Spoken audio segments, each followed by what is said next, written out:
Mataji. Hare Krishna Mataji. Hare Krishna Mataji. Pranams Mataji. Hare Krishna Mataji. Namaskaram.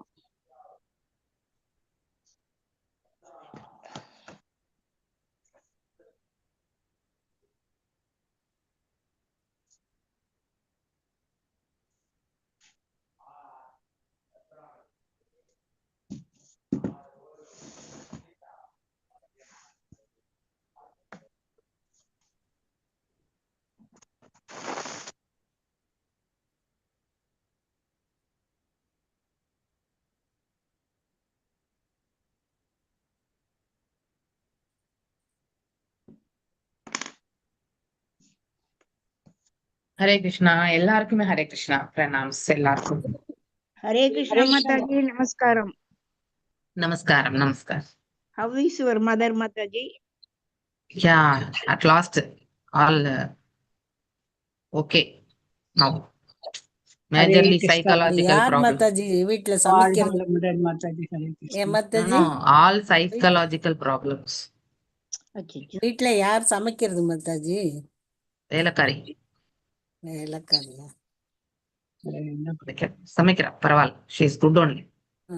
சரி. என்ன problem Mataji உங்களுக்கு? all psychological problem Mataji. Okay okay. அது வந்து உடல்ல வந்து காட்டும் இல்லையா? someone is not there to care அப்படிங்கிற ஒரு feeling. But everyone we are rotating only. that அந்த அதனுடைய தாத்பரியமே புரியல. சில சமயத்துல நடக்கிறதுதான். ஏஜ்டு இல்லையா, வயசான பிறகு பிள்ளைங்க ஆயிடுவாங்கன்னு இல்லையா? மாதாஜி சமயத்துல நம்ம சொல்ல முடியாது. அதாவது வயசான பிறகு பிள்ளைங்க ஆயிட்டாக்கா பிள்ளைங்க வந்து ஏதாவது யோசிப்பாங்களா? கண்டிப்பா யோசிக்கணும் இல்லையா?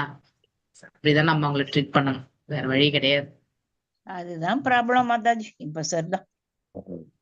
அப்படியே ஒண்ணு இல்ல. இப்ப நம்ம பாத்துக்கிட்டே மனசு, நீங்க சொல்ற மாதிரி மனசுதான்.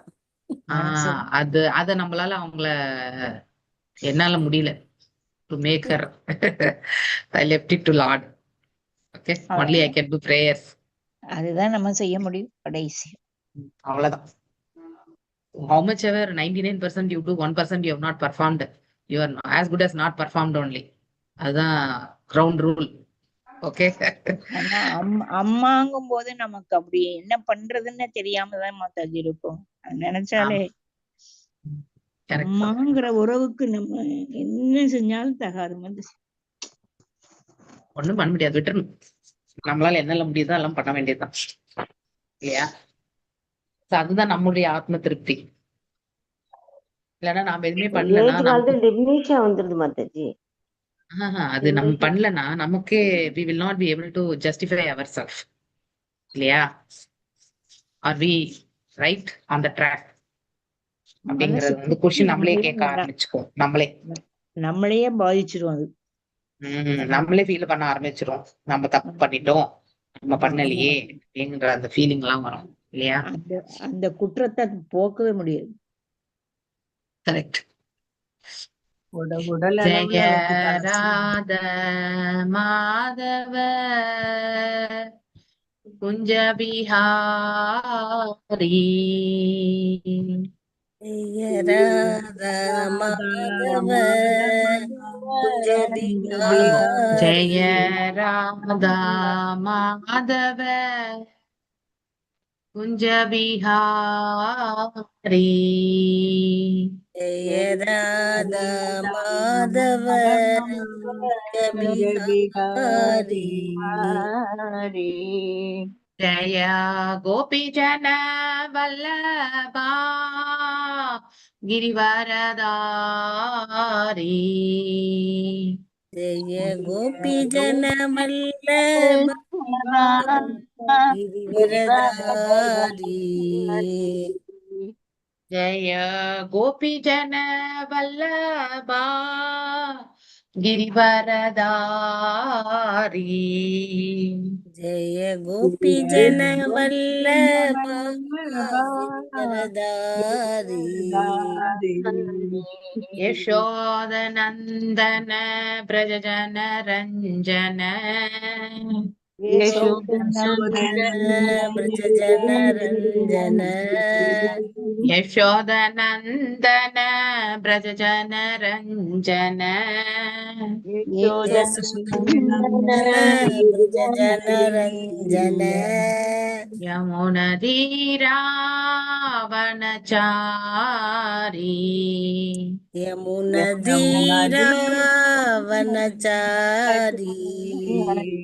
यमुनधीरावनचारी यमुनधीरावनचारी जय राधा माधव कुंज बिहारी राधा राधा माधव माधव बिहारी हरे कृष्णा कृष्ण कृष्ण हरे हरे हरे राम राम राम हरे हरे हरे कृष्ण कृष्ण कृष्ण हरे हरे हरे राम राम राम राम राम हरे हरे हरे हरे हरे कृष्णा। ओम नमो हरे भगवते कृष्ण माता जी। वासुदेवाय। ओम ओम नमो भगवते वासुदेवाय। ओम नमो भगवते वासुदेवाय। ओम नमो नमो भगवते भगवते वासुदेवाय। ओम नमो भगवते वासुदेवाय। ओम ओम नमो नमो भगवते भगवते वासुदेवाय नारायणं नमस्कृत्य नारायणं नारायणं नमस्कृत्य नमस्कृत्यं नरं चैव नरोत्तमं नरं चैव नरोत्तमं नरोत्तमम् देवीं सरस्वतीं व्यासं देवीं सरस्वतीं व्यासं ततो जयम् उदीरयेत्। ततो ततो जयमुदीरयेत्। नष्टप्रायेषु आभद्रेषु नष्टप्रायेषु आयेषु अभद्रेषु नित्यं भागवत सेवयाम् नित्यं नित्यं भगवत भागवत सेवया सेवया भगवत्य उत्तमश्लोके श्लोके उत्तमश्लोके भक्तेर्भवति नैस्तिके भक्तिर्भवति नैष्ठिके reading from Bhagavatam 5th canto 11th chapter 11th sloka. Okay, Pushpa Mataji vasingo. द्रव्य स्वभावाश्य कर्मकानवर एकादशामी मनसो विकारः सहस्रः सदस कोटिसहस्र क्षेत्रज्ञतो नामिदो नास्वदयु नास्वदहर्षयो। हरे कृष्ण माताजी। हरे कृष्ण माताजी। हरे कृष्ण। तरव्य स्वभावसाय कर्म कानव एकादशामि मनसो विकाराक सहस्रश सदस कोटि सस्त क्षेत्रज्ञतो न मिदो न स्वदस्यो.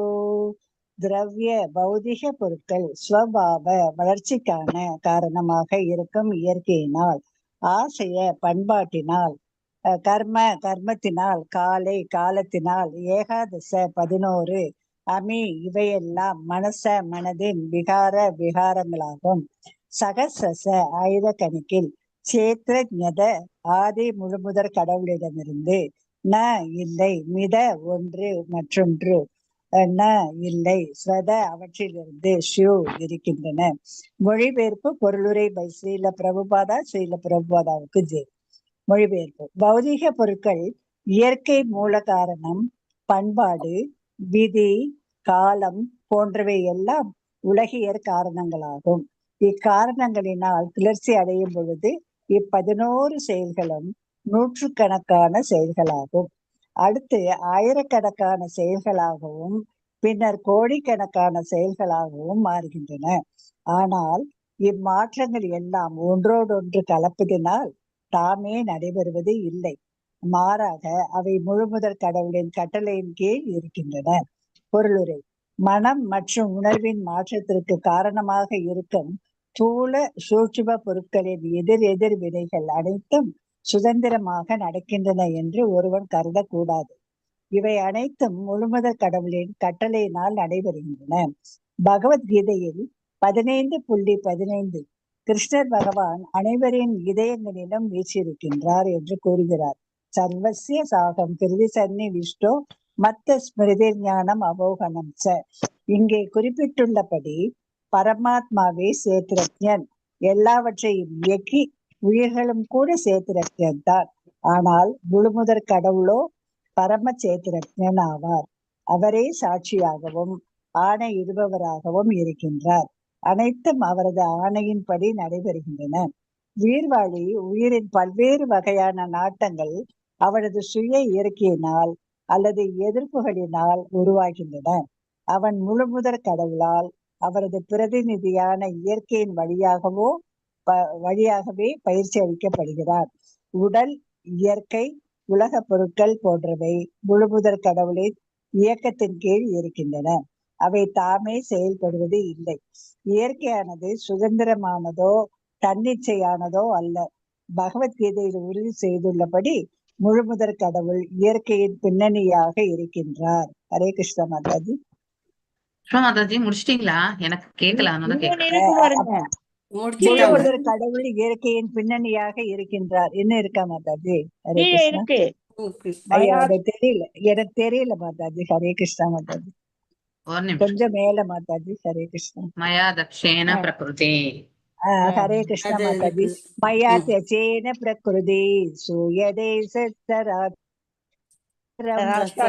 நானேன கௌதேய ஜகத் விபரி வர்த்ததே. ஜட இயற்கை சந்தகம் எந்தன் கட்டளைப்படியே இயங்குகின்றது கான். அசையும் உயிரை, அசையா உயிரை அதுதான் படைத்து அழிக்கின்றது கான். குந்தியின் மகனே, குறிக்கோள் அதனுடைய ஆணையின்படியே மீண்டும் மீண்டும் அழித்தலும் படைத்தலும் நடக்கின்றது கான். பகவத்கீதை 9.10.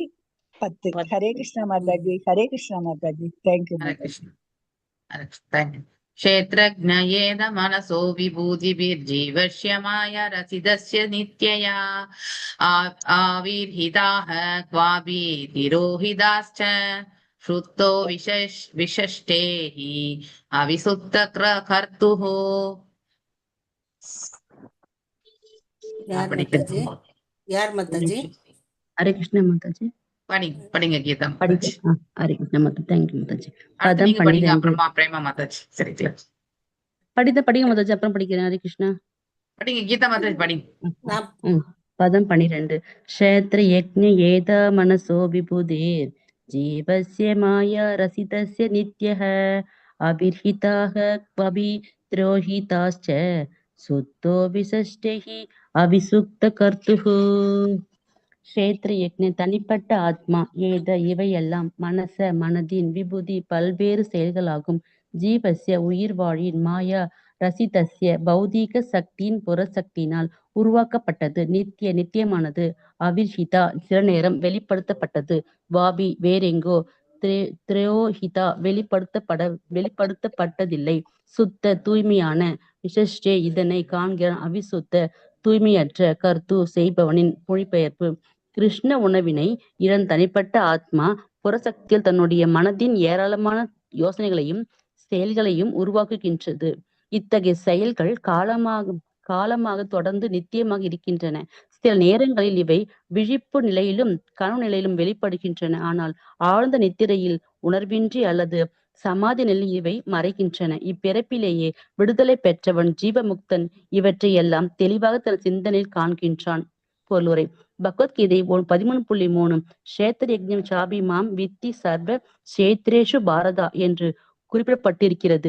க்ஷேத்திரங்கள் அல்லது உயிர்கள் இரு வகையினர் ஆவர். ஒருவன் தனிப்பட்ட உயிராக உள்ளான், மற்றொருவர் பரம உயிர் வாழியாவார். தனிப்பட்ட சாதாரண உயிர் வாழி தனது உடலை பற்றி ஒரு குறிப்பிட்ட அளவு அறிகிறான். ஆனால் பரமாத்மாவோ எல்லா உடல்களின் நிலையிலையும் அறிவார். தனிப்பட்ட உயிர் ஒரு இடத்தில் மட்டும் இருக்கிறான், ஆனால் பரமாத்மாவோ எங்கும் வியாபித்திருக்கிறார். இஸ்லோகத்தில் உள்ள க்ஷேத்திரஜன் என்னும் வார்த்தை சாதாரண உயிரினை குறிப்பிடுகிறது, பரம உயிர் வாழியை அல்ல. இச்சாதாரண உயிர் வாழி வகைப்படுவர். நித்திய பத்த அல்லது நித்திய முக்த என்று ஒருவன் நித்திய பந்தப்பட்டிருக்கிறான், மற்றவன் நித்திய விடுதலை பெற்றிருக்கிறான். நித்திய விடுதலை பெற்றவர்கள் வைகுந்த ஜெகத் என்னும் ஆன்மீக உலகில் இருக்கின்றன. அவைகள் பௌதிக உலகினுள் விழுந்ததில்லை. இப்பரு உலகில் உள்ளவர்கள் நித்திய பக்த என்னும் பந்தப்பட்ட ஆத்மாக்கள் ஆவர். இந்த நித்திய பக்தர்கள் மனதை அடக்குவதன் மூலம் விடுதலை பெறலாம். ஏனென்றால் மனமே பந்தப்பட்ட வாழ்விற்கு காரணமாக இருக்கிறது. மனம் பயிற்சி அளிக்கப்பட்டு ஆத்மா மனதின் கட்டுப்பாட்டின் கீழ் இல்லாத போது அந்த ஆத்மா இந்த உலகிலே விடுதலை பெறலாம். அது விடுதலை பெறும் போது ஒருவன் ஜீவன் முக்தன் என்று அழைக்கப்படுகிறான். ஒரு ஜீவன் முக்தன் தன் எவ்வாறு கட்டுண்டுள்ளோம் என்பதை அறிவான். ஆகையினால் அவன் தன்னை தூய்மை செய்வதில் முனைந்து வீடு பேறு பெற்று முழுமுத கடவுளை அடைகிறான். நித்திய பந்தப்பட்ட நித்திய பந்தப்பட்ட ஆத்மாவாக இருக்கிறான். ஏனெனில் அவன் மனதில் கட்டுப்படுத்தப்படுகிறான். பந்தப்பட்ட நிலையும் விடுதலை நிலையும் உரைகின்றன. உணர்வற்ற நிலை மற்றும் விடுதலை நிலையோடு ஒப்பிடப்படுகின்றன. உறங்குகின்ற உணர்வற்ற நிலை இருப்போர் நித்தியமாக பந்தப்படுகின்றனர், ஆனால் விழிப்புட்டோர் நித்தியமான பந்தப்படுகின்றனர். ஆனால் விழித்திருப்போர் தங்கள் முழுமுத கடவுளான கிருஷ்ணரின் நித்திய பாகங்களாகவும் நம்மை அறிந்து கொள்கின்றனர். ஆகினால் இந்த உலகில் கூட அவர்கள் பகவான் கிருஷ்ணரின் தொண்டில் ஈடுபடுகின்றனர். ஸ்ரீல ரூப கோசாமி உறுதி செய்கிறார், ஈசாவாசிய ஹரே தாசி என்று உலகில் கட்டுப்படுத்தப்பட்ட ஆத்மாக தோன்றிய போதிலும் ஒருவன் கிருஷ்ணருக்கு தொண்டு செய்வதென்றால் அவன் விடுதலை பெறுகிறான். ஜீவ முக்தா சா உச்சத்தே. கிருஷ்ணருக்கு தொண்டு செய்வது ஒன்று மட்டும் தொழிலாக கொண்டிருப்பவன் எசூரிலும் விடுதலை பெற்றவனாக கருதப்படுகிறார். ஹரே கிருஷ்ணா மாதாஜி. தேங்க்யூ மாதாஜி. தேங்க்யூ மாதாஜி. क्षेत्रज्ञ आत्म पुरुष पुराणः साक्षात् स्वयं ज्योतिरजः परेशः नारायणो भगवान् वासुदेवः स्वमायात्मानि अवदीयमानः यदा निल स्थावर जंगमानम् आत्मस्वरूपेण निविष्ट ईशेत् एवं परो भगवान् वासुदेवः क्षेत्रज्ञो आत्मेदम् अनुप्रविष्टः. यस प्रेम माताजी वासी கணீர்னு படிங்கோ. क्षेत्रज्ञ आत्मा पुरुष पुराणः साक्षात् स्वयं ज्योतिर अज प्रेसः नारायणो भगवान वासुदेवः स्वमयात्मानि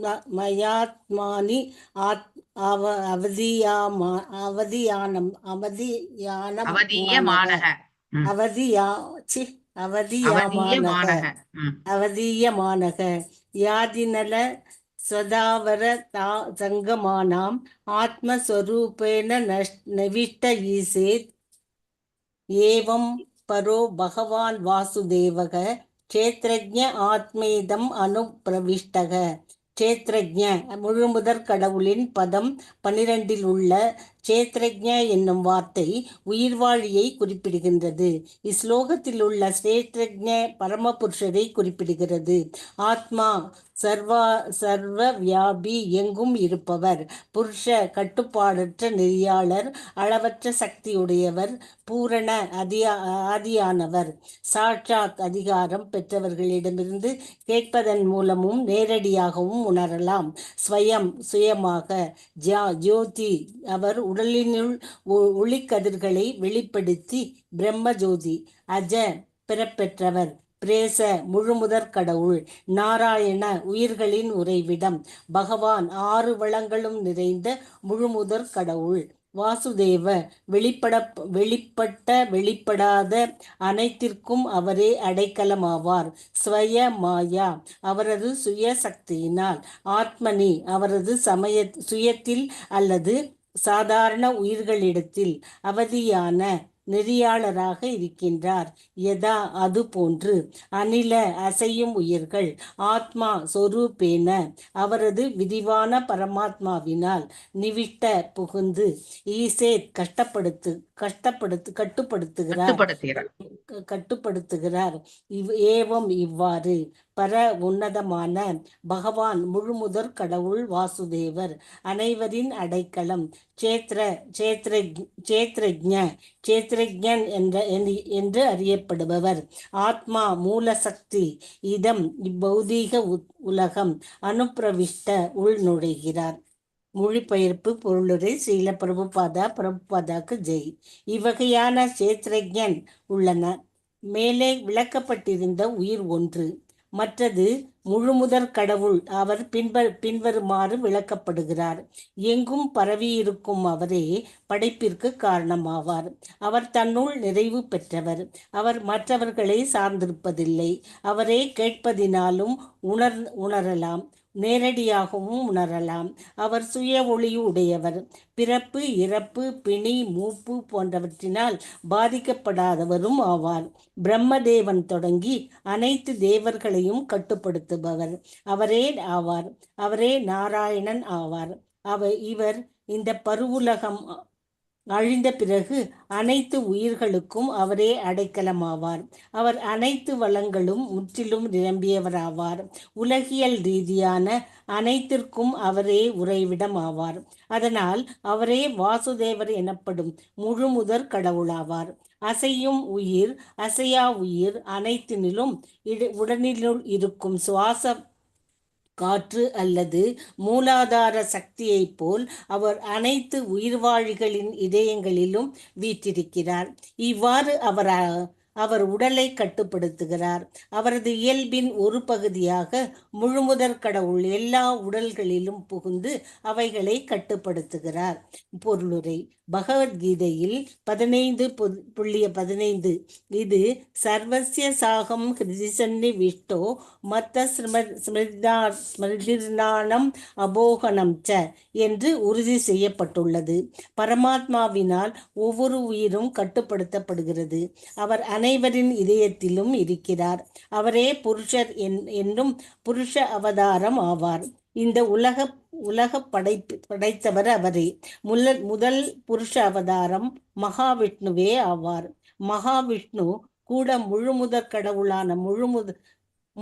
கடவுளான கிருஷ்ணரின் முதல் விரிவு பலதேவர் ஆவார். மற்ற விரிவுகள் வாசுதேவர், கிருஷ்ணர், அனிருத்தர், பிரத்யும்னர் ஆவார். பிரம்மஜோதியின் சங்கர்ஷ்ணர், அனிருத்தர், பிரத்யும்னர் ஆவார். பிரம்மஜோதியின் மூல காரணமாக இருப்பவர் வாசுதேவரே. அவரது உடலின் ஒளிக்கதிர்கள் விரிவே பிரம்மஜோதி ஆகும். எஸ்ய பிரபவத்தோ ஜெகதண்ட கோடீஸ்வசேஷ வசுதாதி விபூதி பின்னம் தத் பிரம்ம நிஷ்கலம் அனந்தம் அசேஷ பூதம் கோவிந்தமாதி புருஷம் தம்மகம் பஜாமி.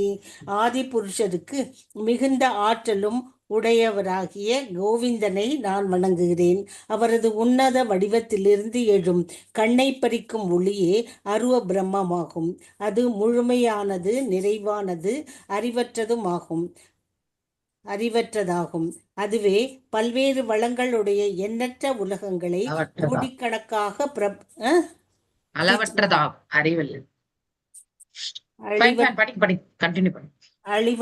அளவற்றதாகும்.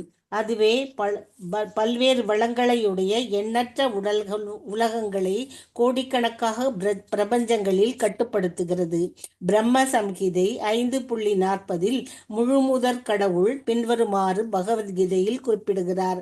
மயா ததம் இதம் சர்வம் ஜெகதவ்யக்த மூர்த்தினா மத்தானி சர்வ பூதானி நாசாகம் தேஷ்வ அவஸ்திதக.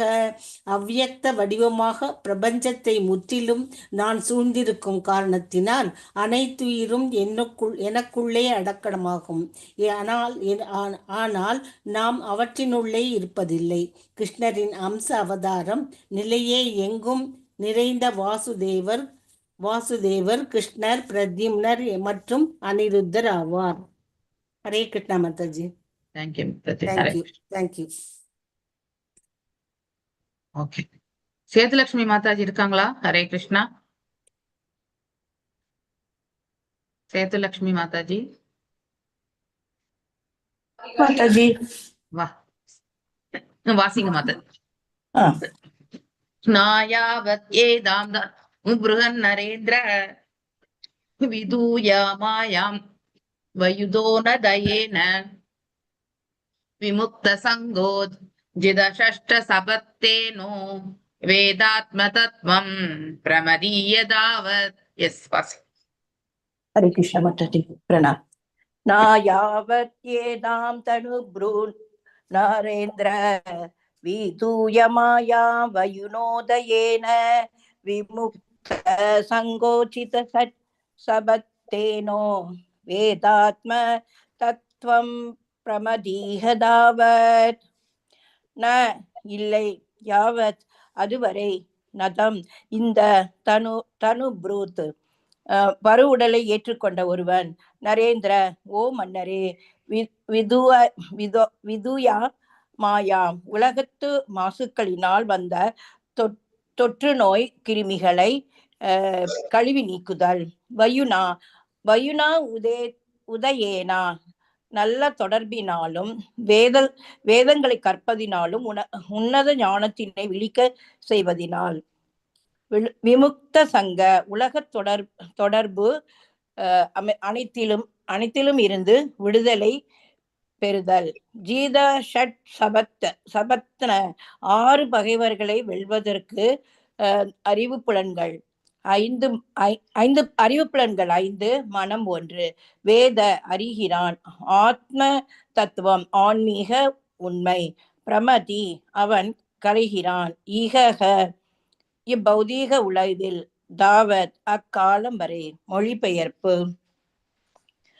அன்பார்ந்த மன்னன் ரகுகனே, கட்டுண்ட ஆத்மா இப்பெரு உடலை ஏற்றிருக்கும் வரையிலும் பௌதீக உலக இன்பத்தின் மாசிலிருந்து விடுதலை பெறாத வரையிலும் தனது 6 பகைவர்களையும் வென்று அவன் தனது ஆன்மீக ஞான விழிப்பினால் தன்னுணர்வு நிலைக்கு வராத வரையிலும் அவன் இந்த உலகில் பல்வேறு இடங்களில் பல்வேறு உயிரினங்களுக்கிடையே அலைந்து கொண்டிருக்க வேண்டியது வரும்.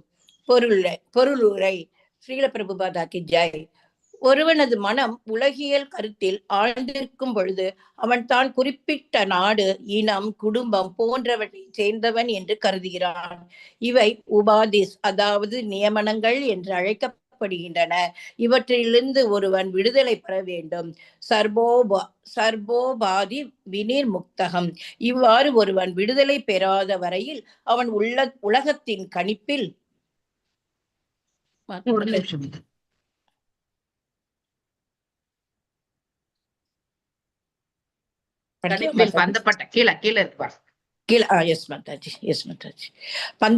பந்தப்பட்ட வாழ்க்கையினை தொடர்கிறான். மனித வடிவம் என்பது இத்தவறான கருத்துக்களை கலைந்தெறிவதற்கு உரியதாகும். இது செய்யப்படவில்லை எனில் ஒருவன் மீண்டும் பிறப்பு இறப்பு சூழ்ச்சிகளில் அனைத்து உலகியல் தொல்லைகளையும் அனுபவிக்கின்றான். ஹரே கிருஷ்ண மாதாஜி. தேங்க்யூ மாதாஜி. தேங்க்யூ மாதாஜி.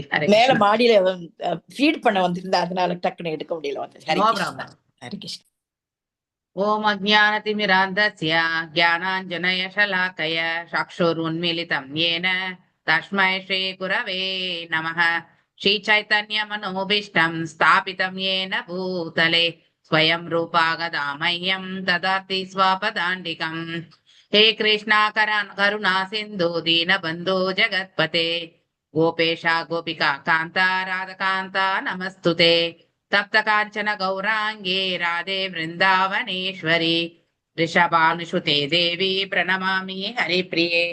வாஞ்சகல்பதாருப்யஸ்ச கிருபா சிந்துப்யேவ ச பதிதநாம் பாவனேப்யோ வைஷ்ணவேப்யோ நமோ நமः. ஜய ஸ்ரீ கிருஷ்ண சைதன்ய பிரபு நித்யானந்த ஸ்ரீ அத்வைத கதாதாரா ஸ்ரீவாசாதி கௌரபக்த விருந்தா மூகம் கரோதி வாசாலம் பங்கும் லங்காய தே கிரிம் யத் கிருபாதம் அஹம் வந்தே பரமானந்த மாதவம் ஸ்ரீகிருஷ்ண சைதன்ய ஈஸ்வரம். ஹரே கிருஷ்ணா கிருஷ்ணா கிருஷ்ணா ஹரே ஹரே, ஹரே ராமா ராம ராம ஹரே ஹரே.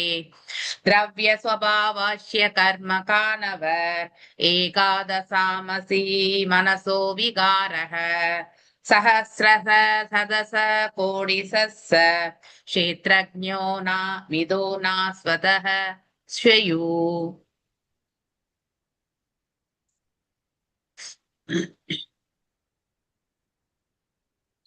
பௌதீக பொருட்கள்.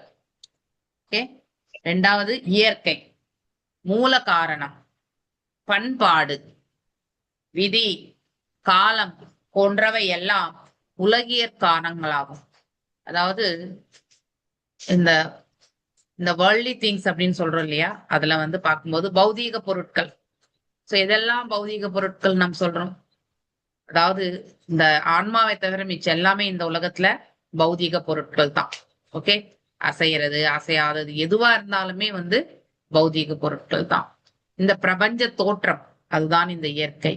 இவை எல்லாவற்றுக்கும் மூல காரணமாக இருக்கக்கூடியவர் யார்? அந்த எம்பெருமான். ஓகே, பண்பாடு அப்படின்னா நாம எப்படி நம்முடைய செயல்கள் எல்லாம் எடுத்துட்டு போறோம், அதுதான் கலாச்சாரம் இல்லையா? நம்ம வாழையா நம்ம எடுத்துட்டு போகக்கூடிய செயல்படும் முறை அதுதான் பண்பாடு. விதி அதாவது நம்முடைய தலையெழுத்து. சோ அது எதை குறிக்கிறது? நம்முடைய கர்ம பலனை குறிக்கிறது இல்லையா? ஒருத்தருடைய தலை விதி என்பது என்னதுன்னா அவங்க முந்தைய ஜென்மங்கள்ல ஆற்றி இருக்கக்கூடிய கர்ம பலன்கள், புண்ணியங்களும் பாவங்களும், மேலும் மரணிக்கும் பொழுது அவர்கள் எந்த மாதிரியான உணர்வுகளை கொண்டு இல்லையா மரணித்தார்களோ அதுவே அவர்களுடைய சுபாவமாகவும் அவர்கள் பெறுகிறார்கள் இல்லையா? காலம்தான் அதாவது நம்ம கையில கிடையாது காலம் இல்லையா? நாம எல்லாரும் காலத்தின் கையில இருக்கு. சோ இன்னவிட்டபிள் டைம் அப்படின்னு சொல்லுவாங்க இங்கிலீஷ்ல. மாற்றியே அதை ரிவர்சலே பண்ண முடியாது. சோ காலத்தை மாற்றி அமைக்க முடியாது. காலத்திற்கேற்றவாறு நாம நம்மளை மாற்றிக்கொள்ளணும். காலம் நம்ம கையில கிடையாது. நாம் காலத்தின் பிடியில் சிக்கிக் கொண்டிருக்கிறோம். ஒவ்வொரு நாளும் நாம் என்ன மரணத்தின் வாயில நோக்கி சென்று கொண்டிருக்கிறோம். இந்த உலகத்துல பிறந்த குழந்தையில இருந்து மரணிக்கக்கூடிய எந்த நபரா இருந்தாலுமே அவங்களுடைய கால அளவு மரணத்தை நோக்கி சென்று கொண்டிருக்கிறது அப்படிங்கறது நாம தெரிஞ்சுக்கணும். சோ இப்படி இந்த உலகியற் இதெல்லாமே இந்த பௌதிக உலகத்திற்கான காரணங்கள். மூல காரணமா, அனைத்து காரணங்களுக்கும் மூல காரணமா இருக்கக்கூடிய எம்பெருமான் தான் இந்த உலக படைப்புக்கே மூல காரணம் இல்லையா? அதனால்தான் அவரை பத்தியுமே இந்த இடத்துல சொல்லப்பட்டிருக்கு. இப்படி இந்த 11 செயல்களும் நூற்றுக்கணக்கான செயல்கள் ஆகும். அப்படின்னா அந்த 11 செயல்கள் என்பது நாம ஆல்ரெடி கர்மேந்திரியங்கள், ஞானேந்திரியங்கள், மனசு, இந்த 11 நம்ம படிச்சோம் இல்லையா? இந்த உலகியற் காரணங்களோட அது சேரும் பொழுது ஐ திங்க் மேக்ஸ்ல நம்ம படிச்சிருப்போம் பர்முடேஷன் காம்பினேஷன் இல்லையா? அதுக்கு தமிழ்ல புஷ்ப மாதாஜி என்ன சொல்லுவாங்க? அதுக்கு பர்முடேஷன் காம்பினேஷனுக்கு மேத்தமேட்டிக்ஸ்ல வரும். என்ன மாதாஜி? பர்முடேஷன் காம்பினேஷன் NCR அப்படிலாம் படிச்சிருப்போம்ல நம்ம 10th +2 வரும். அது பர்முடேஷன். அதாவது ஒரு டிஃப்ரெண்ட் செட் ஆஃப் ஐட்டம்ஸ் இருக்கு. 3 விதமான ஐட்டம்ஸ் இருக்குன்னு வச்சுக்கோங்களேன். அதை எத்தனை காம்பினேஷன்ஸ் நம்ம பண்ணலாம் அப்படின்னு நம்ம பாக்குறோம் இல்லையா? ஃபார் எக்ஸாம்பிள் இப்போ மஞ்சள் பொடி இருக்கு, நம்ம நார்மலா பாத்துக்கலாம்.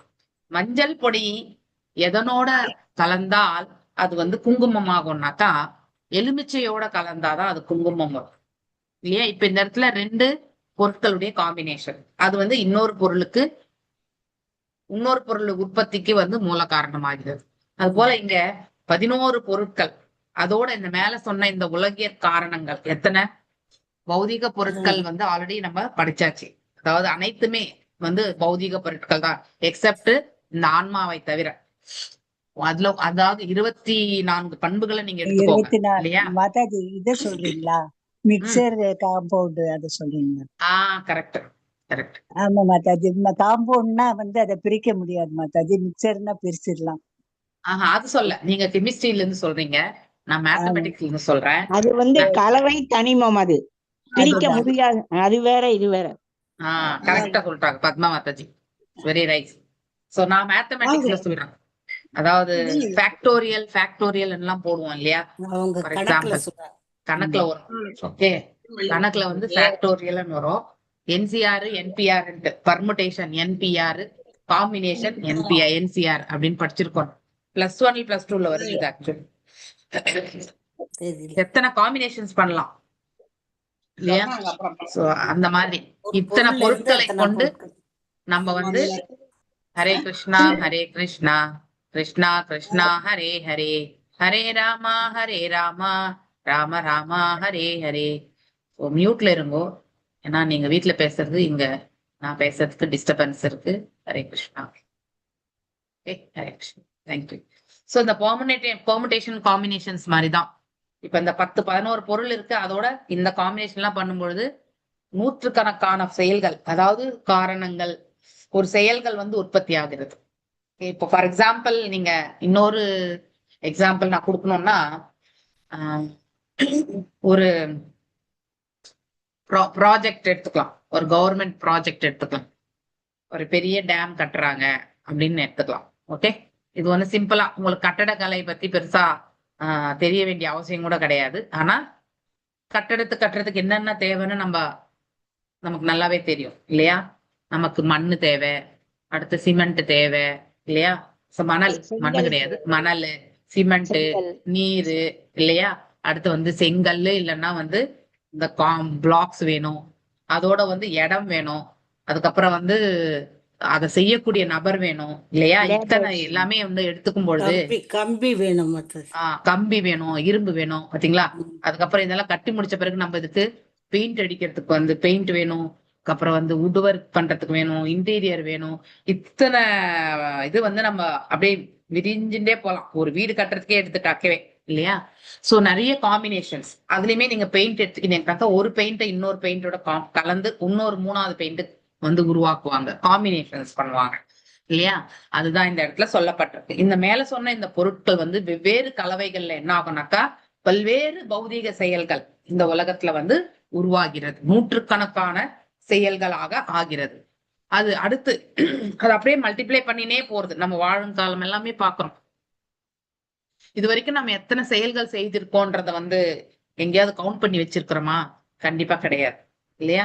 எத்தனை கோடிக்கணக்கான செயல்கள் கூட நம்ம செய்திருக்கலாம், நமக்கு தெரியாது இல்லையா? சோ நிறைய வேலை செஞ்சிருப்போம் நம்ம. அதுதான் இந்த பௌதீகத்துல செய்யக்கூடிய செயல்கள் தான் பேசிக்கலி செயல்கள். ஆனா அதை வந்து எந்த பாவத்தை கொண்டு செய்யும் பொழுதுதான் அது பௌதீகமா ஆன்மீகமா நம்ம வந்து எடுத்துட்டு போறது. இதெல்லாம் மாற்றத்துக்கு உட்பட்டதுதான். எது பௌதீகமாக நாம எடுத்துக்கொள்ளும் பொழுது, ஆன்மீகமாக எடுத்துக்கொள்ளும் பொழுது நம்ம பாவத்துல மாற்றம் இருக்காது, செயல் மட்டும்தான் வேறுபட்டிருக்கும். ஆனா நாம் எத்தகைய பௌதீக செயலாக ஆற்றினாலும் நம்முடைய பாவம் வந்து ஆன்மீக தளத்தில் நிலை பெறும் பொழுது, அதாவது நம்முடைய உணர்வு இல்லையா, உணர்வு வந்து கிருஷ்ண உணர்வுல லயித்து இருக்கும் பொழுது எல்லா செயல்களுமே பக்குவமாக அமைந்துவிடும். ஓகே, சோ அந்த செயலுடைய அதாவது முழுமை வந்து பாத்தீங்கன்னாக்கா பர்ஃபெக்டா வந்து நிக்கும். எப்படி செயல்படணுமோ அந்த மாதிரி வந்து செயல்படும். ஆனா அதே நாம தான் செய்யணும்னு எடுத்துட்டோம்னு வச்சுக்கோங்களேன், அதுக்கு முடிவே இருக்காது. எங்க தொடங்கணும் எங்க முடிக்கணும்னு நம்மளால கண்டிப்பா கண்டுபிடிக்க முடியாது. ஏன்னா அதுதான் நம்முடைய இயற்கை. அதாவது அழிவுறக்கூடிய உடலை கொண்ட இந்த ஆத்மா தான் செய்கின்றேன் என்ற உணர்வு கொண்டு ஆற்றும் பொழுது, சோ அந்த 3 குணங்கள் வந்து எத்தனை காம்பினேஷன் எடுத்துட்டு போகலாம்? 27 காம்பினேஷன். 27 காம்பினேஷனை மல்டிப்ளை பண்ணா 81. இப்படி அந்த காம்பினேஷன்ஸ்லயே நம்ம வந்து அதாவது கொஞ்சம் 5% ரஜோகுணம், 2% சத்துவகுணம், அதுக்கப்புறம் வந்து மிச்சம் இருக்கிற % வந்து தமஸ் குணம், எத்தனை காம்பினேஷன் பண்ணலாம் இல்லையா? அதாவது சத்துவகுணம் 100%, அடுத்து ரஜோகுணம் 100%, அடுத்து வந்து தமஸ் குணம் 100%. இந்த 300 பங்கு வந்து நம்ம எவ்வளவு காம்பினேஷன்ஸோ பண்ணலாம் நம்ம இல்லையா? அது போலதான் அப்போ அந்தந்த காம்பினேஷனோட என்ன ஆகும்னாக்கா அந்த செயல்களுடைய தன்மையுமே வேறுபடும். புரிஞ்சுதுங்களா? ஏதாவது டவுட் இருக்கா? ஹரே கிருஷ்ணா, ஹரே கிருஷ்ணா. புரியுது மாதாஜி. புரியுதுங்களா? ஏதாவது புரியுது டவுட் இருந்தா புரியுது இப்பயே கேட்கணும். மாதாஜி ஒரு இந்த 2 3 கலவைகளால புரியுது மாதாஜி. புரியுதா? சரி. அதாவது டிஃப்ரெண்ட் காம்பினேஷன்ஸ் இல்லையா? இப்ப நாம கூட சாம்பார் பண்றோம், ரொம்ப திக்கா இருக்கு, இன்னொரு 1/2 கிளாஸ் தண்ணி ஊத்துனா சரியா போகும் இல்லையா? அப்ப அது நேரம் நிறைய தண்ணி ஊத்தினா டிஃபரெண்டா ரசம் மாதிரி ஆயிடும் ஆமா இல்லையா? ஆமா அதே ஒரு மாதிரிதான். ஒரு 3 கலரை வச்சு வேற வேற கலர் கொண்டு வர்றோம் மாதாஜி. Light correct dark. இல்லையா? இந்த கரெக்ட். பெயிண்டிங்ல அப்படிதான் பண்றாங்க மாதாஜி. ஆமா, கரெக்டா சொன்னீங்க. நீங்க பெயிண்டிங் கூட எடுத்துக்கலாம். இதெல்லாம் நான் எக்ஸாம்பிள் தான், உங்களுக்கு புரியணுன்றதுக்காக சொல்றேன். அது மாதிரி வெரி நாம எப்படி நிறைய செயல்கள்ல ஈடுபடுறோம்ன்றது நமக்கு தெரியவே தெரியாது. ஆனா நம்முடைய மனசு கொள்ளக்கூடிய நிலை அந்த தருணத்துல எந்த மாதிரி காம்பினேஷனோட நம்ம குணங்களோட உட்கார்ந்துருக்கிறோமோ அதற்கேற்றவாறு அந்த செயல்கள் வந்து உற்பத்தி ஆயிடும். ஓகே, மாதாஜி, இது 14th சாப்டர் பகவத்கீதையில இந்த குணத்ரய யோகம் அந்த அந்த சாப்டர்ல வந்து அழகா நீங்க சொல்ற மாதிரி இந்த கலர் காம்பினேஷன் 3 குணங்களை பத்தி வரும்போது இந்த நம்ம இந்த கலந்துருக்கோம்னு சொல்லிட்டு அழகா விவரிச்சு சொல்லியிருக்கு மாதாஜி. Correct correct. இப்ப ஆனால் புஷ்ப மாதாஜி மாற்றங்கள் சொன்னது என்ன? கூட அந்த கலர் காம்பினேஷனோட எக்ஸாம்பிள்ஸ் அந்த 14th சாப்டர்ல correct Hari correct. Krishnan. Thank you. அதே மாதிரிதான் இப்போ ஒரு ஒரு ஆபீஸ் எடுத்துட்டாக்கா அந்த ஆபீஸ்ல வந்து எத்தனை டிபார்ட்மெண்ட்ஸ் இருக்கும். அந்த டிபார்ட்மெண்ட்ல வந்து டிபார்ட்மெண்ட் ஹெட் இருப்பாங்க. அந்த ஹெட்டுக்கு கீழே பாத்தீங்கன்னாக்கா மேனேஜரல் பொசிஷன்ஸ் இருக்கும். அந்த மேனேஜர்லயே வந்து பாத்தீங்கன்னாக்கா அவங்களுடைய அந்த பர்டிகுலர் டிபார்ட்மெண்ட், ஃபினான்ஸ் எடுத்துக்கோங்க. ஃபினான்ஸ் எடுத்துட்டீங்கன்னாக்கா அக்கௌண்ட்ஸ் டிபார்ட்மெண்ட் ஒண்ணு இருக்கும். அதுக்கு அடுத்து வந்து ரீகான்சிலேஷன் டிபார்ட்மெண்ட் ஒண்ணு இருக்கும். பேமெண்ட் டிபார்ட்மெண்ட் ஒண்ணு இருக்கும். எக்ஸாம்பிளா சொல்றேன். அதுக்கு கீழேயுமே வந்து சின்ன சின்ன, அதாவது எத்தனை பிசினஸ் மாடியூல்ஸ் இருக்கோ அதுக்கெல்லாமே செப்பரேட்டா வந்து ஒர்க் பண்ணக்கூடிய எம்ப்ளாயிஸ் இருப்பாங்க இல்லையா? அது போலதான். சோ காம்பினேஷன்ஸ் எல்லாம் பாத்தீங்கன்னாக்கா இப்படிதான் வந்து கிரியேட் பண்றது ஒரு ஹைரார்க்கிகள். சோ அது போல நம்முடைய செயல்களுமே இது மாதிரிதான். நம்ம என்னென்ன செயல்கள் செய்யறோம் ஒரு ஒரு காலகட்டத்திலுமே பிறந்த பிறகு நம்ம வளர்ந்திருக்கும் பொழுது நம்முடைய வாழக்கூடிய சூழல் எப்படி இருக்கும். நம்மள ஒத்த இருக்கக்கூடிய வயது இருக்க பிள்ளைங்களோட நம்ம சேர்ந்து வாழ்ந்திருப்போம் இல்லையா? அவங்களோட விளையாடுவோம், அவங்களோட வந்து ஹோம்ஒர்க் பண்ணுவோம் இல்லையா? அவங்களோட வந்து உணவு பண்டங்களை பரிமாறிக்கொள்வோம் இல்லையா? அப்போ அவங்களோட சண்டையும் போடுவோம், அவங்களோட வந்து அன்பு காட்டுவோம். இப்படி இந்த பாவங்கள் எல்லாம் வேறுபடும். அதே கொஞ்சமா நம்ம வளரும் போது நம்முடைய நோக்கங்களுமே மாறிவிடும் இல்லையா? மேலும் புதுசா ஜனங்களோட நம்ம சேரும் பொழுது அவங்களுடைய சுபாவமும் நம்மளோட கண்டிப்பாக ஒட்டிக்கொள்ளும்.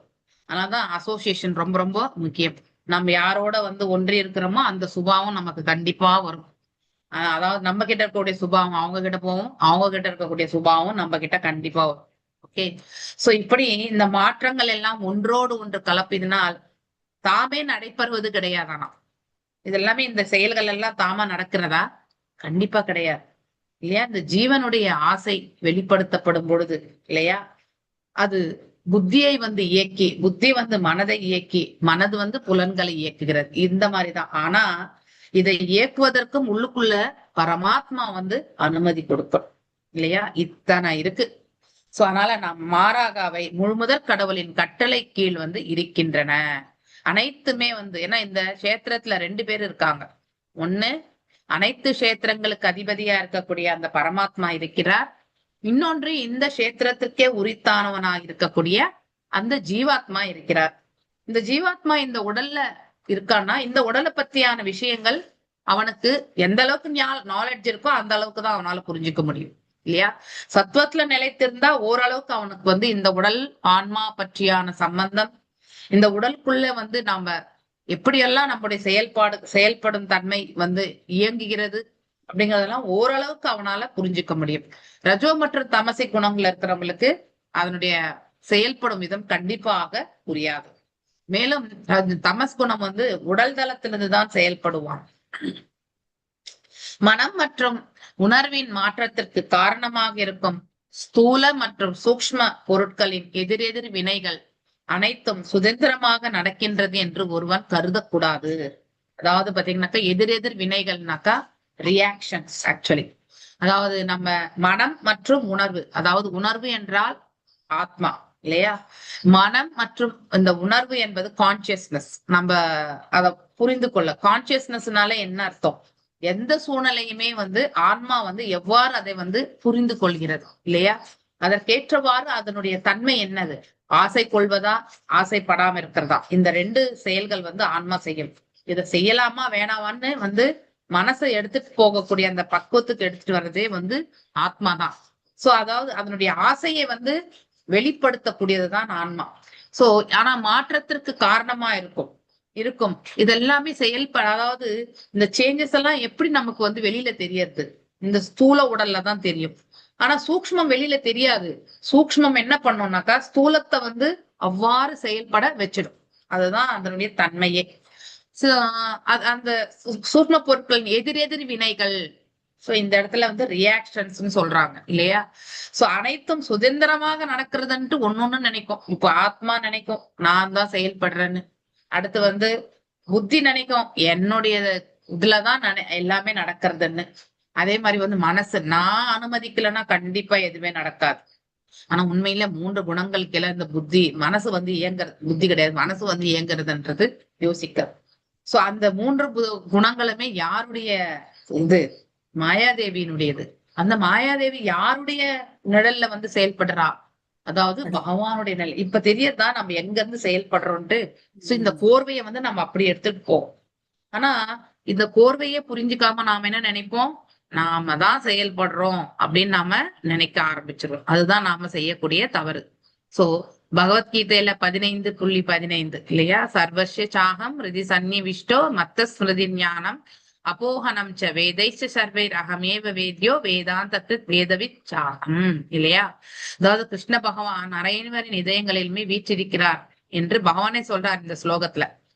இங்க குறிப்பிட்டுள்ளபடி பரமாத்மாவே சேத்ரஜன், எல்லாவற்றையும் இயக்கி உயிருக்குள் கூட உயிர்களும் கூட சேத்ரஜன் தான். ஜீவாத்மாவும் சேத்ரஜன் தான், பரமாத்மாவும் சேத்ரஜன் தான். ஆனா பரமாத்மா வந்து அனைத்து சேத்திரங்களையுமே தெரிந்தவர். அனைத்து உடல்ல இருக்கக்கூடிய எல்லாமே வந்து தெரிஞ்சுக்கிறவர் யாரு? பகவான். நாம நினைக்கலாம் நம்ம உள்ளுக்குள்ள நினைக்கிறது யாருக்குமே தெரியாது அப்படின்னு நாம நினைக்கலாம். ஆனா ஒருத்தருக்கு கண்டிப்பா தெரியும் நம்முடைய நோக்கம் என்னன்ட்டு இல்லையா. நம்முடைய நோக்கம் நல்ல நோக்கமா இல்ல வந்து தீய நோக்கமா என்பது நம்மளை தவிர்த்து வேற யாருக்கு தெரிய வரும்? பகவானுக்கு தெரிய வரும். ஏன்னா அனைத்து ஜீவராசிக்குள்ளயுமே அவர் இருக்கார். சோ அதனால அவர் தான் சாட்சி பொருளா உட்காந்து பார்த்துட்டு இருக்கார். நாம செய்யறதெல்லாம் கரெக்டா தப்பா அப்படிங்கறது எல்லாமே சாட்சி பொருளா உட்காந்து பார்த்துட்டு இருக்கார். சோ அதனால நம்ம மரணத்திற்கு பிறகு நம்ம என்னெல்லாம் அனுபவிக்கணுமோ, நம்ம செய்த பாவங்கள் எல்லாத்தையுமே நாம அனுபவிக்கிறதுக்கு ஒரு நோட் புக் எப்படி சித்ராகுப்தன் வந்து எழுதுறான்னு நம்ம எல்லாருமே கதையா படிக்கிறோம் இல்லையா. ஆனா அதனுடைய இந்த காப்பி என்னது, மெயின் காப்பி எங்க? இங்க இருந்துதான் போறது இல்லையா. அவர்கிட்ட அது டூப்ளிகேட் காப்பி தான் அவர்கிட்ட இருக்கிறது. மெயின் காப்பி எழுதுறது யாரு? பரமாத்மா தான். ஓகே, அவரே சாட்சியாகவும் ஆணையிடுபவராகவும் இருக்கிறார் இல்லையா. உள்ள சாட்சியாகவும் இருக்கார். நம்ம செய்யக்கூடிய செயல்களுடைய நோக்கம் எல்லாம் அவர்தான். நம்ம நினைக்கலாம் யாருக்குமே தெரியாது, நம்ம உண்மையிலே எந்த நோக்கத்தை வச்சு நம்ம செய்யறோம்ன்றது நம்ம வெளியில தெரியவே தெரியாது அப்படின்னு நினைக்கலாம். ஆனா இறைவன் ஒருத்தருக்கு உள்ளுக்குள்ளவே தெரியும் நாம எந்த நோக்கத்தை கொண்டு செய்யறோம்ட்டு இல்லையா. உயிர்வாழியின் உயிர் பல்வேறு வகையான நாட்டங்கள் அவனது சுய இயற்கையினால் அல்லது எதிர்பார்ப்புகளினால் உருவாகின்றது இல்லையா. எக்ஸ்பெக்டேஷன்ஸ் இல்லையா. சோ ஹேங்கரிங் எக்ஸ்பெக்டேஷன், இது ரெண்டுமே வந்து மூல காரணம்.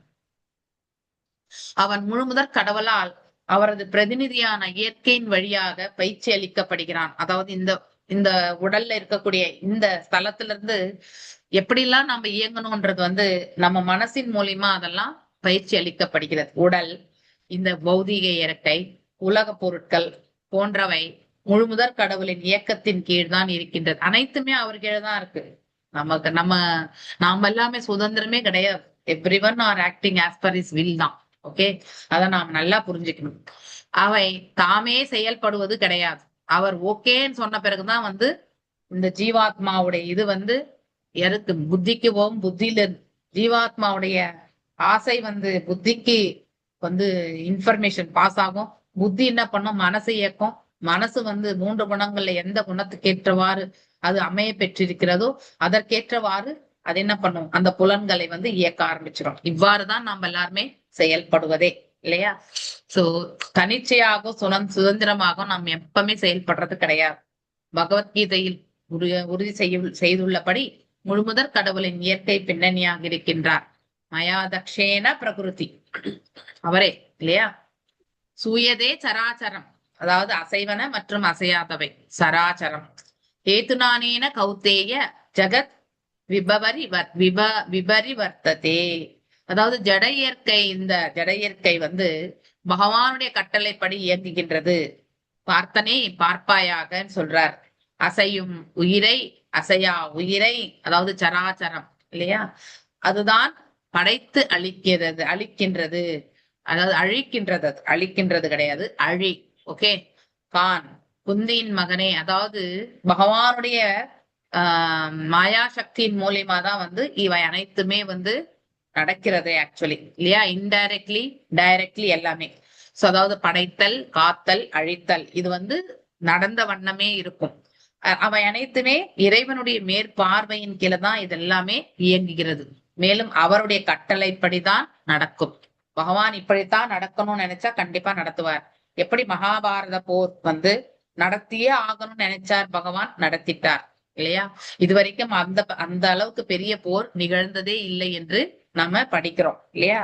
சோ இங்க இப்ப நடக்கக்கூடிய இந்த அழிவுகள் எல்லாமே சிறு சிறு அழிவுகள் தான். அதை கம்பேர் பண்ணும் பொழுது எத்தனையோ கோடி கோடியான மக்கள் வந்து மடிந்தார்கள் மகாபாரத போர்ல.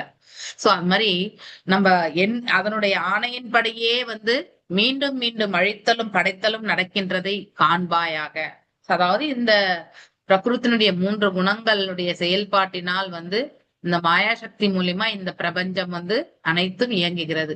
ஆனா அது அனைத்துமே எங்க இருந்து, சோர்ஸ் எங்க?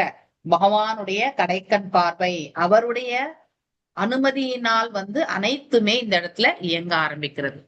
க்ஷேத்ரஜ்ஞேத மனசோ விபூதி ஜீவஸ்ய மாயா ரதிதஸ்ய நித்யாய ஆவிர்ஹிதா வாபி திரோஹிதாஸ்த சுத்தோ விசேஷ்டஹி அவிசுத்த கர்த்துஹோ. கிருஷ்ண உணர்வினை இழந்த தனிப்பட்ட ஆத்மா புறசக்தியினால் தன்னுடைய மனதில் ஏராளமான யோசனைகளையும் செயல்களையும் உருவாக்குகின்றது. மனசு அடங்காதது இல்லையா. சோ மனசு வந்து இறைவன் தாள் பண்ணியவில்லை என்றால் பக்குவமாகவே செயல்படாது. அதுக்கான உதாரணம் பாத்தீங்கன்னாக்கா நம்ம பகவத்கீதையில கூட படிச்சிருக்கோம். இறைவன் மீது நாம வந்து நம்முடைய மனதை நிலைப்படுத்தும் பொழுது ஒரு மார்க்கம் மட்டுமே நம்ம செல்வோம் இல்லையா. தீர்க்கமான ஒரு மார்க்கம், அது வந்து அனைவருக்குமே நன்மை பயக்கக்கூடிய மார்க்கம். அப்படிப்பட்ட நிலையில அந்த உயிர் வாழி செயல்படுவான். ஆனால் அதே வந்து தான் செயல்படுவன் என்று நினைக்கக்கூடிய அந்த ஜீவன் வந்து ஐ எம் த டூயர் அப்படின்னு நினைக்கக்கூடிய ஒருத்தர் வந்து பல கிளை, ஒரு மரத்தினுடைய பல கிளைகளை போன்றது அப்படிங்கறதுமே நம்ம படிச்சிருக்கோம். ஞாபகம் வருதா எங்க படிச்சோன்னு? ஓகே, பல கிளைகளை போன்றது அப்படிங்கறது வந்து அது வந்து அதாவது இருமைகளுக்கு அது வந்து வித்திடும் அப்படிங்கிறதுமே நம்ம படிக்கிறோம். இத்தகைய செயல்கள் காலமாக தொடர்ந்து நித்தியமாக தான் செயல்பட்டு கொண்டிருக்கிறது. சில நேரங்கள் இவை விழிப்பு நிலையிலும், அதாவது நம்ம வந்து விழித்திருக்கக்கூடிய சமயத்திலுமே நம்ம வந்து செயல்படுவோம். கனவு நிலையுமே வெளிப்படுகின்றன. ஆனால் ஆழ்ந்த நித்திரையில் உணர்வின்றி அல்லது சமாதி நிலையில் இவை மறைகின்றன. அதாவது இது பிக்சிங் த மைண்ட் இல்லையா. ஒரு சிதாதிர் முனி எப்படி வந்து ஸ்திரமான மனதோட வந்து தன்னை சுற்றி எத்தனைய பௌதிக தொந்தரவுகள் இருந்தாலும் அதை பற்றி பொருட்படுத்தாம தன்னுடைய மனசை வந்து ஸ்திரப்படுத்திக் கொள்றது இல்லையா. இப்பிறவியிலே விடுதலை பெற்றவன் ஜீவன் முக்தன் இவற்றையெல்லாம் தெளிவாக தனது சிந்தனையில் காண்கின்றான். சோ இதனுடைய தாத்பரியத்தை வந்து சொல்லணும்னா, என்னுடைய மனநிலை கொள்றதையுமே உங்க எல்லாத்தையுமே நான் ஷேர் பண்றதுக்கு வந்து விருப்பப்படுறேன். சோ ஏன்னா நம்ம எல்லாருமே இந்த 3 குணங்களால் வந்து ஆளப்படுபவர்கள் தான். ஆனா இந்த கிருஷ்ண உணர்வுக்கு வராம இருந்திருந்தா இந்த சமயத்துல வந்து நான் 1000 உபாதைகளோட தான் இருந்திருப்பேன். 1000 தான் சொல்லணும் நான்.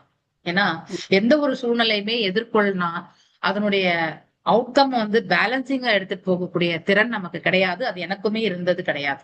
ஆனா இப்போ இதெல்லாம் வாசிக்கும் பொழுது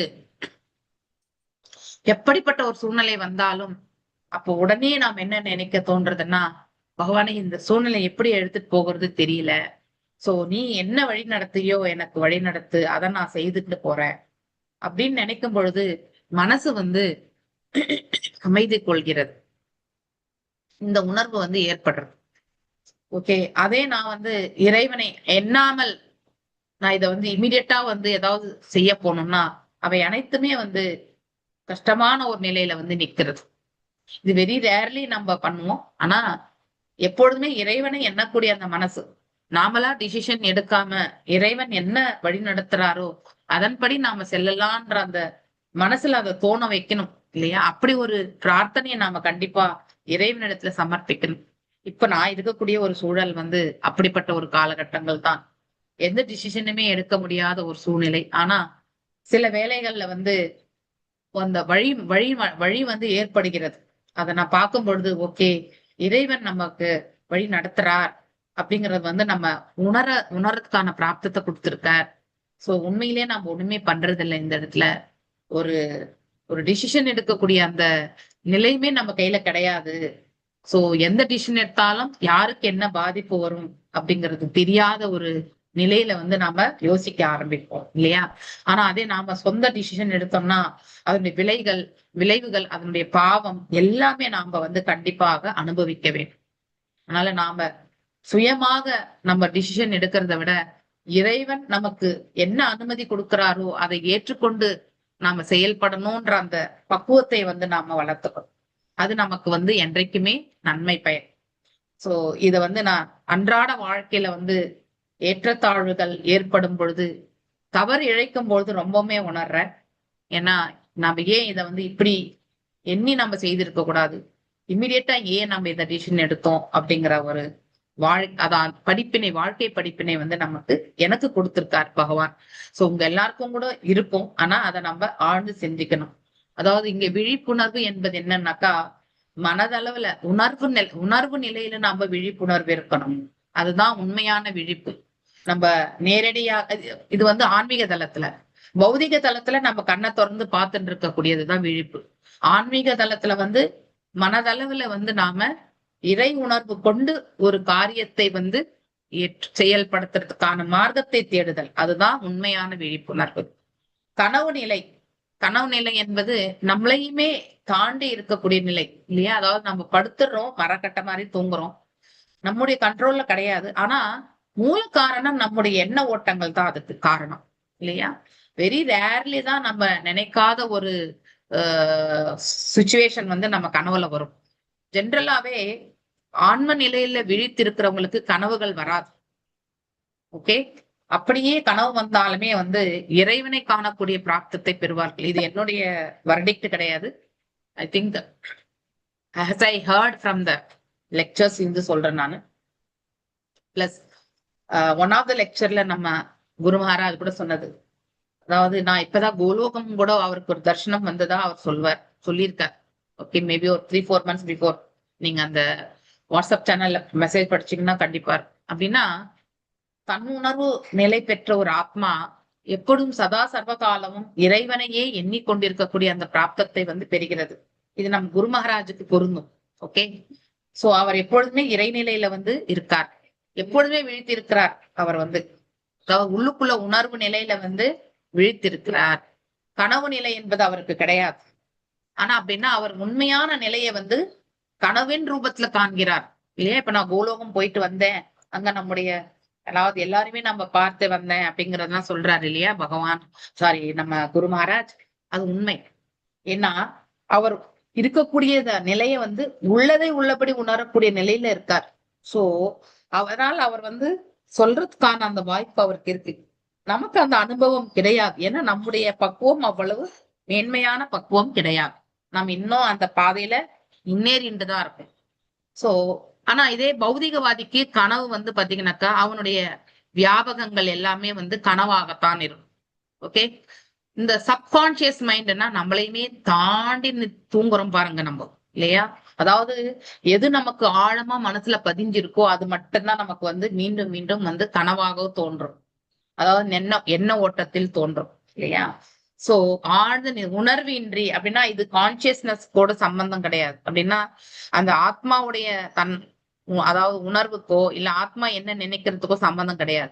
அன்றாட வாழ்க்கையில் நாம வந்து நமக்கு ஏற்பட்ட பாதிப்புகள் சிலதெல்லாம் வந்து அதாவது ஷாக் ட்ரீட்மெண்ட் மாதிரி நம்ம யாராவது ஒருத்தர் ஒருத்தர் மேல நமக்கு நம்பிக்கை நிறைய இருந்திருக்கும். அவங்க நமக்கு சடனா ஏமாத்திட்டாங்கன்னா என்ன ஆகும்னா அது நம்மளையே அறியாம அந்த ஆழ் மனசுல போய் பதிஞ்சிருக்கும். ஓகே, சோ இது வந்து ஆன்மாவுக்கு சம்பந்தப்பட்டது கிடையாது, ஆனா இந்த உடலுக்கு சம்பந்தப்பட்டது இல்லையா? சோ மேலும் சமாதி நிலை. சோ சமாதி நிலை என்பது எப்பொழுதுமே வந்து ஆன்மீக தளத்தில் விழிப்போடு இருக்கிறது. அதுதான் சமாதி நிலை. அப்படின்னா நம்ம மனசை வந்து இறைவன் தாள் வந்து நிறுத்தி வைக்கிறது. ஓகே, சோ அல்லது சமாதி நிலை. இவை மறைகின்றன இல்லையா? சில நேரத்துல நமக்கு தெரிய வரும், சில நேரத்துல வந்து தெரிய வராது. சோ பௌதிகவாதிக்கு வந்து எல்லாமே பிரத்யக்ஷ பிரமாணமா தெரியும் இல்லையா?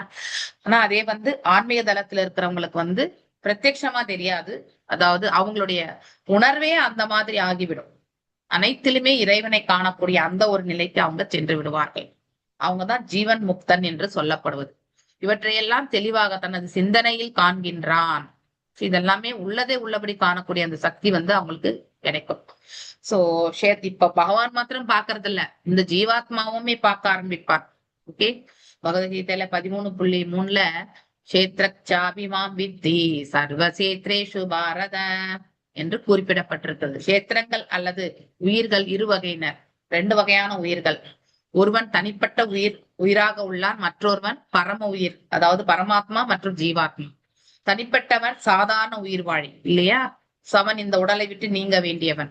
பரமாத்மா வந்து பாத்தீங்கன்னாக்கா எல்லாருடைய ஹிருதயத்திலும் இருக்கக்கூடியவர். அவர் இருந்து இந்த ஜீவாத்மாவை வந்து இயக்கி கொண்டிருக்கிறார். மேலும் தனது உடலை பற்றி ஒரு குறிப்பிட்ட அளவு அறிகிறார். ஆனால் பரமாத்மாவோ எல்லா உடல்களின் நிலைகளையுமே அறிவார் இல்லையா? அனைத்தையுமே அறிவார். தனிப்பட்ட உயிர் ஓரிடத்தில் மட்டும்தான் இருக்கும். நம்ம இந்த ஜீவாத்மா இந்த உடல்ல மட்டும்தான் இருக்கும். பகவான் எல்லாருடைய களத்திலுமே இருக்கார். இச்லோகத்தில் உள்ள கஷேத்ரஜ்ஞன் என்னும் வார்த்தை சாதாரண உயிரினை குறிப்பிடுகின்றது, அதாவது ஜீவாத்மாவை. சோ பரம உயிர் வாழியை அல்ல. இச்சாதாரண உயிர் வாழி இரு வகைப்படுவர். ஒண்ணு நித்திய பத்தன், இன்னொன்னு நித்திய முக்தன். நித்திய முக்தன் வந்து அதாவது தன்னுணர்வு நிலையில நிலை பெற்றவன். மீண்டும் இந்த உலகத்தை, அதாவது இந்த உலகத்தை அவன் சேர மாட்டான் விடுதலை அடைந்த பிறகு, அதாவது இந்த உடலை விட்டு நீங்கின பிறகு. நித்திய பத்தர்கள் தான் நிறைய பேர் இருக்குது இல்லையா? ஆவித்யால வந்து நாம அறியாமை என்னும் நிழல்ல இதுல வந்து நாம உழண்டு கொண்டிருப்பவர்கள். சோ பௌதிகவாதியாக செயல்படுபவர்கள். சோ நித்திய விடுதலை பெற்றவன் அவன். நித்திய விடுதலை பெற்றவர்கள் வைகுண்டத்தில் வைகுண்ட ஜகத் என்னும் ஆன்மீக உலகில் இருக்கின்றனர். அவர்கள் பௌதிக உலகில் வீழ்வது கிடையாது. பர்மனண்டா அவங்க அங்கதான் இருக்கிறது. நம்ம ஒரு க்ஷணம் மறக்கும் பொழுது இந்த இடத்துல வீழ்றோம். ஆனா இந்த இடத்துல பக்குவம் அடையும் பொழுது நாம முமுட்சுக்களாக இருந்து இந்த உடலை விடுற வரைக்கும் அப்படியே இருந்துட்டு மேலும் வந்து அந்த இடத்துக்கு போய் சேர்ந்துருவோம்.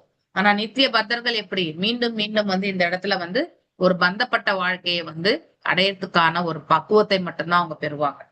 மனமே இதற்கு மூல காரணம். எல்லாமே மனம் பயிற்சி அளிக்கப்பட்டு ஆன்மா மனதின் கட்டுப்பாட்டின் கீழ் இல்லாத போது இந்த மனசு வந்து ஆன்மாவை வந்து இழுத்துக்கிறோம் இல்லையா? ஆன்மாவை வந்து ஆசை கொள்ளக்கூடியது, எனக்கு வேணும்ன்றது அந்த இதை வந்து அந்த உந்துதலை ஏற்படுத்துறது எது? மனசுதான் இல்லையா?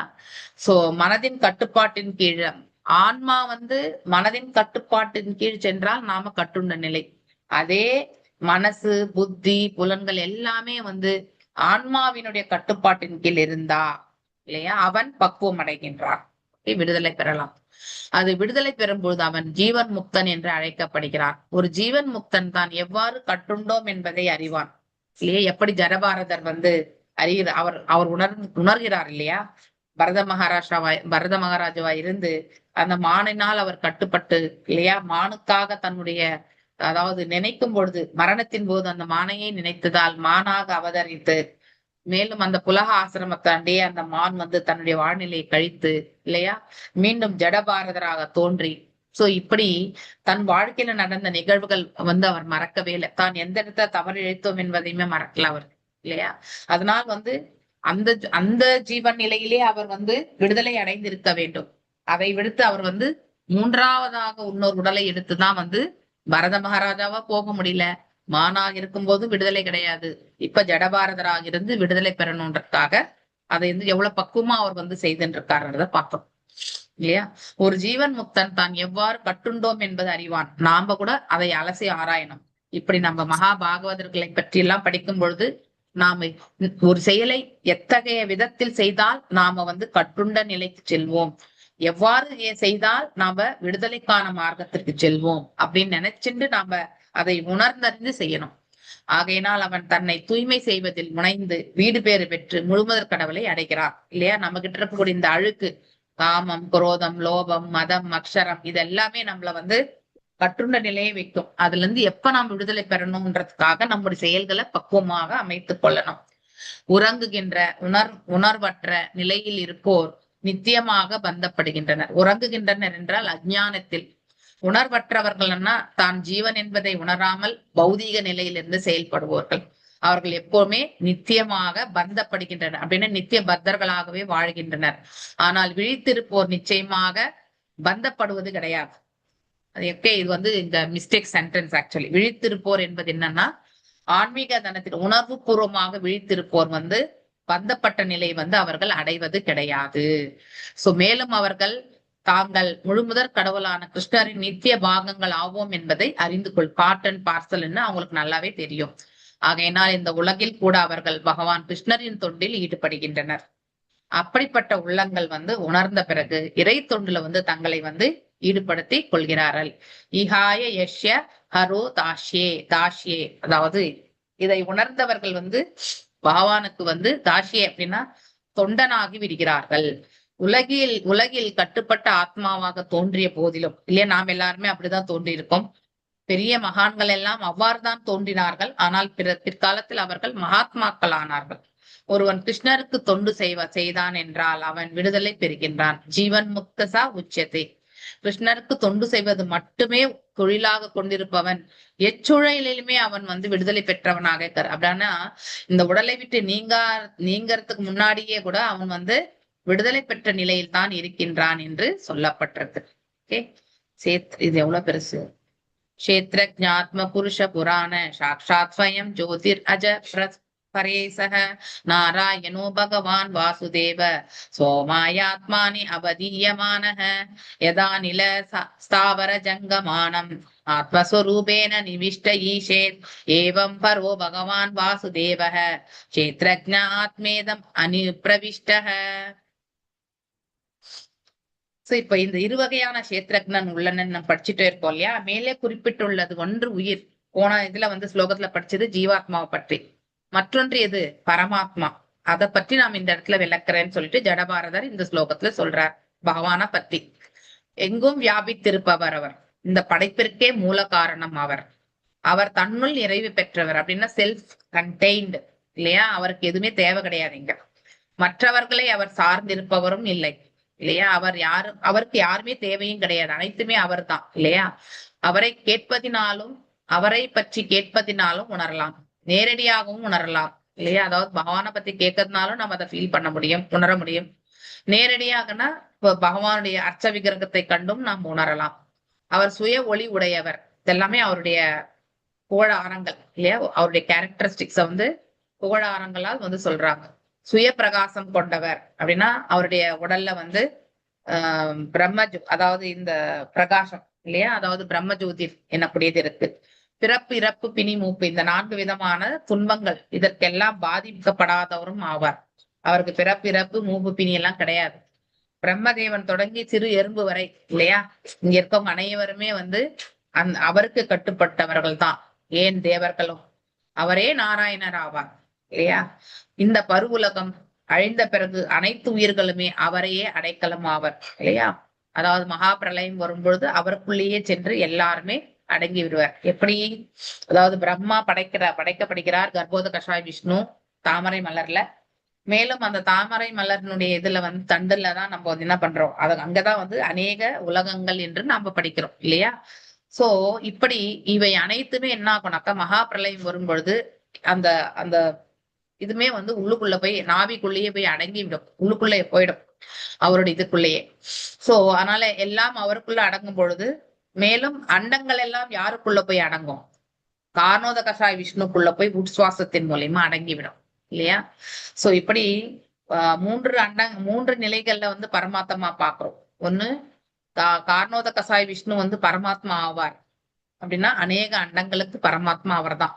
அதனால்தான் உட்சுவாசம் வெளி சுவாசத்தின் மூலியமாக அவர் அண்டங்களை உள்ள இழுக்கிறதும் விடுறதுமே செய்யறார் காலத்திற்கு ஏற்றவாறு. இந்த உலகம் மட்டும்தான் காலத்தோட சம்பந்தப்பட்டது. அதாவது அந்த அந்த உலகம் வந்து, அதாவது ஆன்மீக உலகம் அதுல இருந்து சம்பந்தப்படாதது அப்படிங்கிறதுமே நாம் தெரிஞ்சுக்கிறோம். சோ இந்த உலகம் அழிந்த பிறகு அனைத்து உயிர்களும் அவரையே அடைக்கலம் அவருக்குள்ள போறார். அவர் அனைத்து வளங்களும் முற்றிலும் நிரம்பியவர் ஆவார். அவருக்கு எல்லாமே உண்டு. உலகியல் ரீதியான அனைத்திற்கும் அவரே உறைவிடம் ஆவார். எஸ், அவர்தான் மூல காரணம். அதனால் அவரே வாசுதேவர் எனப்படும் முழுமுதற் கடவுள் ஆகிறார். அசையும் உயிர், அசையாத உயிர், அனைத்து உடலிலும் இயங்கும் சுவாச காற்று அல்லது மூலாதார சக்தியை போல அவர் அனைத்து உயிர் வாழிகள் இதயங்களிலுமே வீற்றிருக்கிறார். சோ இதெல்லாமே பரமாத்மாவுடைய குவாலிட்டிஸ் நாம் இதுல படிக்கிறது. இவ்வாறு அவர் உடலை கட்டுப்படுத்துகின்றார். நம்மள எல்லாமே கட்டுப்படுத்துறது அவர் தான் இல்லையா? நாம ஒரு தவறு இழைக்கணும்னா உள்ளுக்குள்ள ஒரு கான்சியஸ்னஸ் சொல்லும், நீ செய்யாதன்னு. அது யார் நமக்கு கைடன்ஸ் கொடுக்கறது? பரமாத்மா தான். ஓகே, சோ ஜீவன் ஆசை கொண்டாலும் பரமாத்மா இது தவறானது என்று நமக்கு உள்ளுக்குள்ள ஒரு உணர்வு ஏற்படுது இல்லையா? அது அவர்கிட்ட இருந்ததான் அந்த இன்ஸ்ட்ரக்ஷனை. அவரது இயல்பின் ஒரு பகுதியாக முழுமுதற் கடவுள் எல்லா உடல்களில் புகுந்து அவைகளை கட்டுப்படுத்துகின்றார். சோ இந்த இயற்கை இல்லையா? சோ நம்மள எல்லாருமே ஒரு கட்டுக்காப்புல வச்சிருக்கிறது எது? அதாவது இந்த பரமாத்மா தான் வச்சிருக்காரு. சர்வஸ்ய சாகம் எதி சன்னிவிஷ்டோ மத்த ஸ்மிருதி ஞானம் அபோகனம் ச. அதாவது பரமாத்மாவினால் ஒவ்வொரு உயிரும் கட்டுப்படுத்தப்படுகிறது. அவர் அனைவர் இதங்களுமே இருக்கின்றார். அவரே பரம புருஷர் இல்லையா? புருஷாவதாரம் ஆவார். இந்த உடலை படைத்தவரும் அவர்தான். முதல் புருஷாவதாரம் மகாவிஷ்ணு இல்லையா? நம்ம மேல சங்கர்ஷன்ல இருந்து விரிவங்கமா வர்றது எது? மகாவிஷ்ணு. அவர்தான் வந்து கார்ணோத கஷாய விஷ்ணு. கார்ணோத கஷாயனுடைய விரிவங்கம் வந்து கர்ப்போத கஷாய விஷ்ணு. அவர் அந்த அண்டத்துக்குள்ள வந்து உட்புகுக்கிறார். மேலும் பிரம்மர் இரண்டாம் சிருஷ்டி படைக்கிறதுல வந்து ஜீவாத்மாக்கள் வந்து ஷீரோத கஷாய விஷ்ணு. அவருமே பரமாத்மாவாக ஒவ்வொரு ஜீவன்லயுமே இருக்கார். சோ அப்படிங்கிறதுமே நாம மேலும் முதல் விரிவங்கம் இதெல்லாம் நம்ம ஆல்ரெடி படிச்சிருக்கோம் இல்லையா? சங்கர்ஷ்ணர், அனிருத்ரன், பிரத்யும்னர், வாசுதேவர் எல்லாமே படிச்சிருக்கோம். பிரம்மஜோதியின் மூல காரணமாக இருப்பவர் யாருன்னா வசுதேவர். பிரபாவ ஜகதண்ட பிரபா பிரபவதோ ஜகதண்ட கோட்டீஸ்வசேஷ வசுதாதி விபூதி விண்ணம் தத் பிரம்ம நிஷ்கலம் அனந்தம் அசேஷ பூதம் கோவிந்தமாதி புருஷம் தம்ஹம் பஜாமி. சோ இது இங்க வந்து பிரம்மர் அதை எவ்வாறு மேல குறிப்பிட்டபடி அவர் உணர்ந்தார் என்பதை வந்து இந்த ஒரு ஸ்லோகத்தின் மூலியமா வந்து பிரபுபாதர் வந்து நமக்கு இங்க ரெஃபரன்ஸா கொடுக்கிறார். ஆதி புருஷம் மிகுந்த ஆற்றலுடன் உடையவராகிய கோவிந்தனை நான் வணங்குகிறேன் இல்லையா?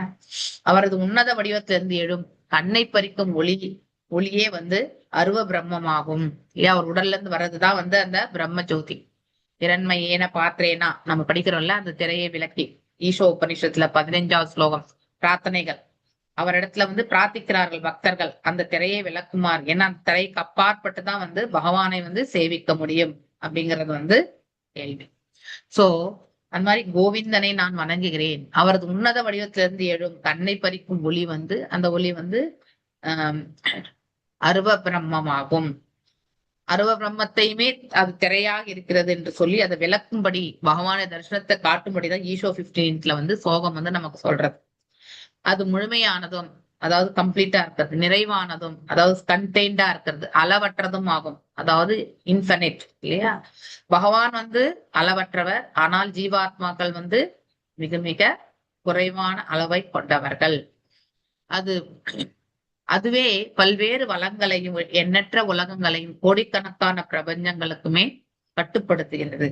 பிரம்ம சமிதை வந்து 5.40. முழுமுதற் கடவுள் பின்வருமாறு பகவத்கீதையில் வந்து குறிப்பிடுகிறார். மயா தத்தம் இதம் சர்வம் ஜெகத் அவ்யக்த மூர்த்தினா மத்ஸ்தானி சர்வபூதானி நாசுகம் தேஷ்வ அவஸ்தித.